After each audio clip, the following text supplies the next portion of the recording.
Hey everybody, welcome to Dad's Den of Pop Culture. I'm Dad and this is my den. And you can't see me and you can't see the den, so I don't even know why I'm saying that, but it's kind of become a habit. Today, if you haven't figured out, I'm taking a look at a new comic book, well, sort of new and sort of old, called Joe Frankenstein Part 1. Now, this is written by Graham Nolan and Chuck Dixon, with art by Graham Nolan, and apparently was published at an earlier date. It's now being republished, and we're going to be getting part 2 relatively soon. So I thought it'd be a good idea to take a look at it and give you a few of my ideas on the book. So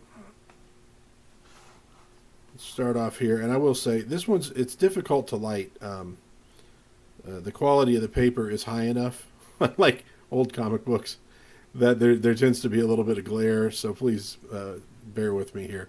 But we have so this particular comic is lettered by Carlos Mangual, colored by Gregory Wright, cover art, and I believe this is a variant by Anthony Gonzalez Clark. The main cover is by Graham Nolan and Gregory Wright.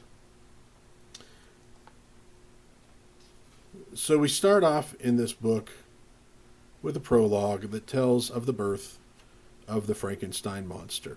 And to make things easy for myself, I'm going to call the monster Frankenstein. I know that bothers some people, but what can I tell you? I'm an old-fashioned guy, and we always just called him Frankenstein back in the day. So, just to sort of put a marker down here, Joe Frankenstein is like the grown-up Saturday morning cartoon that I always wanted, but never got. And what do I mean by that? I don't mean that there are no stakes. I don't mean that it's silly, anything like that. But it takes the monster story, and it really does some interesting things with it. Um, it's obviously a horror book, but it's really kind of more of a sci-fi adventure using the characters from Mary Shelley's book, with influences from the Universal monster films, and I don't know, I detected a little bit of Hammer in there as well. Um, so it starts off with the birth of the monster, and so we kind of get the story that most of us well know of Frankenstein creating his unholy creation. And we also get the creation of the bride of Frankenstein. And this is a little bit different than we see in the classic movie. The bride comes out far better in terms of the way she looks than Frankenstein does. But she's sort of spoiled and ultimately becomes sort of evil here. And so Frankenstein goes on his rampages and eventually regrets those rampages and wants to try to do good in the world. And so he becomes the protector of the heirs of Victor Frankenstein. Or Victor, is it von Frankenstein? He becomes the protector of his descendants. And in the process, he becomes a very wealthy man. And this allows him to build up a sort of empire that allows him to protect those descendants. Now, much like in the movies, Frankenstein, the monster, is immortal. Which isn't to say necessarily that he cannot be killed, but not through normal means, and he's not going to age. The bride, on the other hand, does not have that immortality. She lacks it.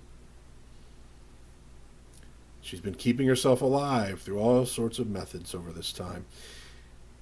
But what she needs to gain that immortality is the blood of a Frankenstein.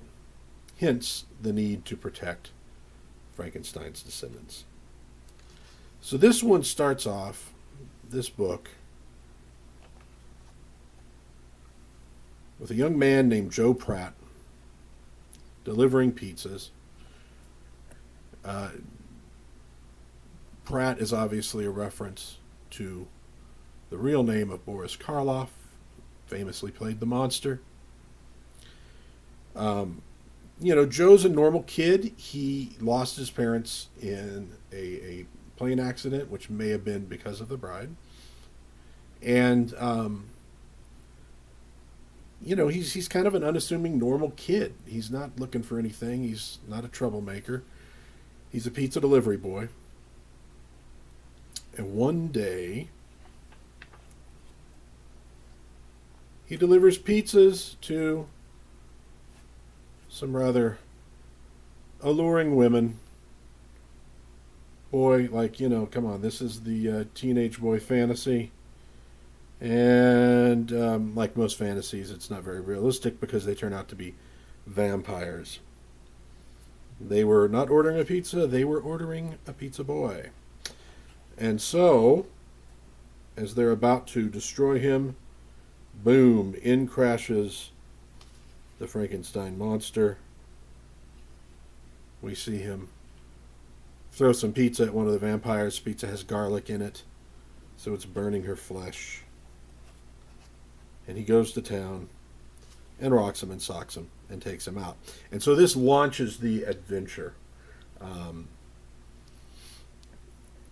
It's going to be about Joe Pratt discovering that he's really Joe Frankenstein, that there are people after him, that his family is not safe, and that he's going to have to depend upon the monster for his safety. And it's pretty awesome. So let's talk a little bit about some of the elements of the book. Great art. Graham Nolan, obviously. A hell of an artist. Some of the material here, it brings to my mind Joe Kubert. It has the power and the motion that you get in sort of, sketches while still being, beautifully finished, but it retains that power, it retains that vitality. Great inks, great colors. This is exactly the kind of art that we all loved in old comic books, and it does remind me a bit of the 70s comics that you got from like Joe Kubert, like Sergeant Rock, but also the old horror titles that they used to produce. And again, there's the horror aspect, but there's also this action adventure thing going on. It's sort of, in that regard, it's kind of like the Brendan Fraser Mummy movies, that were as much action adventure as they were horror. You get good introductions of the characters. Look at that. Isn't that a great shot? See if we can get it without all the glare. There's the monster. You are Joe Frankenstein. And we very quickly learn of the danger here. The kid gets fired from his job. He gets dumped by his girlfriend because he got fired from his job. He lost another one. He gets snow dropped on top of him. It's just your perfect kind of day. Goes home to his foster family and goes to bed. But see, the word's gotten out. The word's gotten out. And so the bride is aware, and she sends her henchmen to round up the vampires and get the boy. And that's kind of, this particular volume, it's setting everything up. It's setting up the characters. It does that nicely. It's also got a sort of a chase going in, as the monster and the boy are sort of on the run from these dangers. And I'm just going to show a few images here and there. I don't want to give too much away. But ultimately, they make their way to the monster's hideout. Let's see, that might be. Yeah, so he's got this great hideout.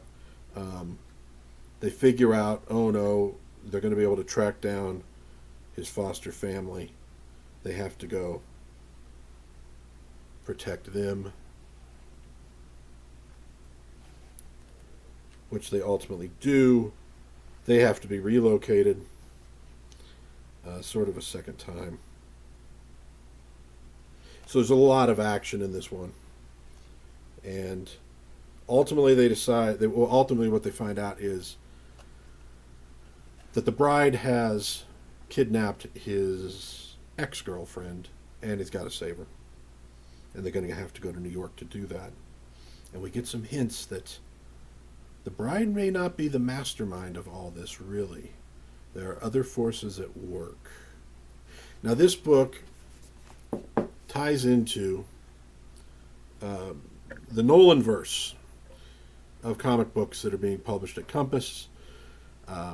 Past volumes include Monster Island, the Chinoo, and Alien Alamo. The Ghosts of Matacumba Key are coming up, along with Joe Frankenstein 2, and these all tie in together. And now, Joe Frankenstein Part 1 is the first one I've gotten. I do have Part 2 on order. I have Ghosts of Matacumba Key on order. I'm going to have to go out and get the earlier volumes so I can tie it all together. But this book does a good job of setting up the story of Joe Frankenstein. Like I said, there's the sci-fi aspect, there's action, adventure, horror, beautiful art. It's well written. Obviously, if it's coming from Graham and Chuck Dixon, it's going to be well written. Really looking forward to Volume 2. Yeah, it's just sort of like I can picture this in my mind a little bit as, like a cartoon, but not, not like, not a silly cartoon, but like, Batman the Animated Series kind of quality, with the fight scenes, with the chase aspect, with, learning more about the Frankenstein monster and what he's been up to. There's a lot of great material here. It's deep. There's a lot you could do with these characters, and I'm hoping that they do a lot with these characters. So we'll call it on this one. If you dig the classic monsters, classic horror movies, if you dig action, you dig sci-fi, if you dig fun, you're going to want to jump in.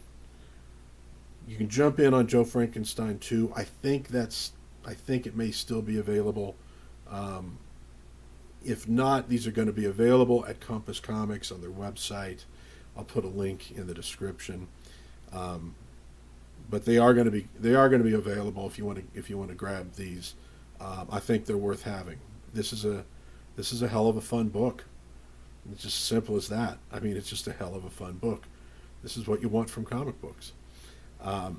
So with that, if you enjoyed this video, please please subscribe. I'm doing videos on comics. I'm doing videos on weird indie and vintage toys, on TV, on movies, on literature, on whatever I can get my hands on.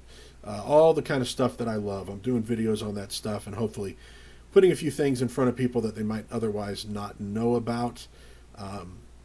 If you have any comments about this book, or about Graham, or about the Universal Monsters, I'd love to hear it. Put some comments in there, and let's chat. And so until next time, this is Dad's Den of Pop Culture signing off. Hope you have a good day. Be kind to everybody, and we will be back soon.